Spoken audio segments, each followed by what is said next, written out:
Virtual বৈঠক SIR ইস্যুতে এবং বৈঠকে থাকতে চলেছেন তৃণমূলের প্রায় 10,000 নেতা কর্মী এবং জনপ্রতিনিধিরা। কৃষ্ণেন্দু অধিকারী আমাদের প্রতিনিধি রয়েছেন আমাদের সঙ্গে। কৃষ্ণেন্দু,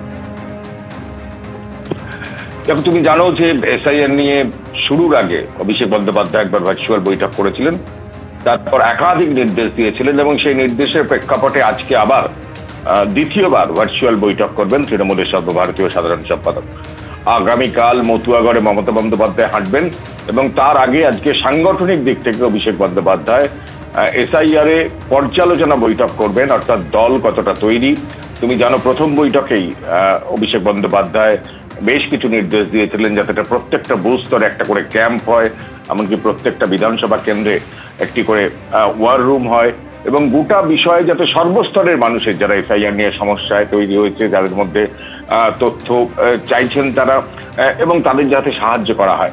এবং সেই প্রেক্ষাপটে আজকে কতটা তারা এগিয়ে বা কতটা তারা পিছিয়ে গোটা বিষয়টা পর্যালোচনা করার জন্যই আজকে প্রায় 10,000 নেতা আধিকারিক কর্মীদের সঙ্গে আজকে বৈঠক করবেন অভিষেক বন্দ্যোপাধ্যায়। বিকেল 4টের সময় সেই বৈঠক। প্রথম বৈঠকেই বিএলওদের উপর নির্দেশ দিয়েছিলেন অভিষেক বন্দ্যোপাধ্যায় যাতে বিএলওদের ছায়াসঙ্গী হিসেবে তারা কাজ করেন, অর্থাৎ এবং 100% এনিমারেশন ফর্ম যাতে ফিল আপ হয়। এখন সেই প্রেক্ষাপটে যে তথ্য উঠে এসছে রাজ্য স্তরে, সেই তথ্যের পরিপ্রেক্ষিতে আজকের পর্যালোচনা বৈঠক। এসআইআর নিয়ে রাজ্য রাজনীতি তোলপাড় এবং সেই প্রেক্ষাপটে মমতা বন্দ্যোপাধ্যায় যখন মতুয়াগড়ে হাঁটবেন এবং তার ঠিক আগের দিন, তার 24 ঘন্টা আগে আজকে অভিষেক বন্দ্যোপাধ্যায় 4টের সময় সেই বৈঠক করবেন। বৈঠকে দুটো বিষয়কে জোর দেওয়া হয়েছে, একটা হচ্ছে উত্তরবঙ্গ এবং পাশাপাশি মতুয়া অঞ্চল, এবং যে দুটো জায়গাতেই বিজেপির ফলাফল সামগ্রিকভাবে তৃণমূলের চেয়ে বেটার বা ভালো, সেই প্রেক্ষাপটে আজকের এই বৈঠক রাজনৈতিক দিক থেকেও তাৎপর্যপূর্ণ। ধন্যবাদ কৃষ্ণেন্দু। দেখুন, বদলা চাইলে বদল করুন, এই বার্তা কিন্তু শুভেন্দু অধিকারী আগেও দিয়েছিলেন, আর এবার তিনি বলছেন আগামী কয়েক মাসের মধ্যে এদেরকে খুঁজেই পাওয়া যাবে না, বদল হবে না, বদলা নেব। কাঁথির সভা থেকে হুঙ্কার দিয়ে গতকাল কি বললেন দেখুন। অত্যাচারী কখনো শেষ কথা বলে না, এদের আগামী কয়েক মাসের মধ্যে খুঁজে পাওয়া যাবে না।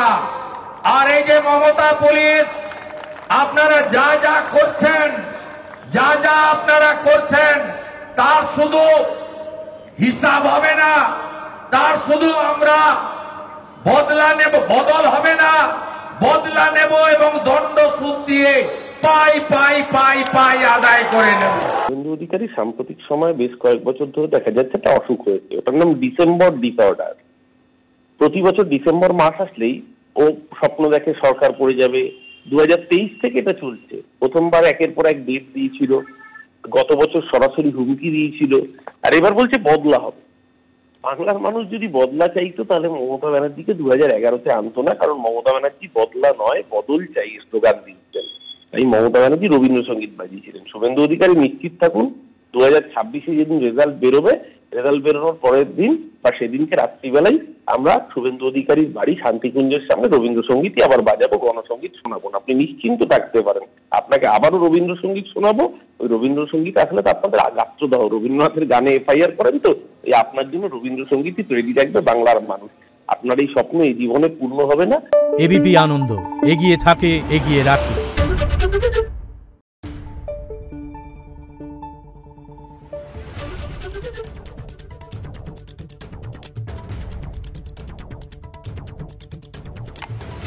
Thank you.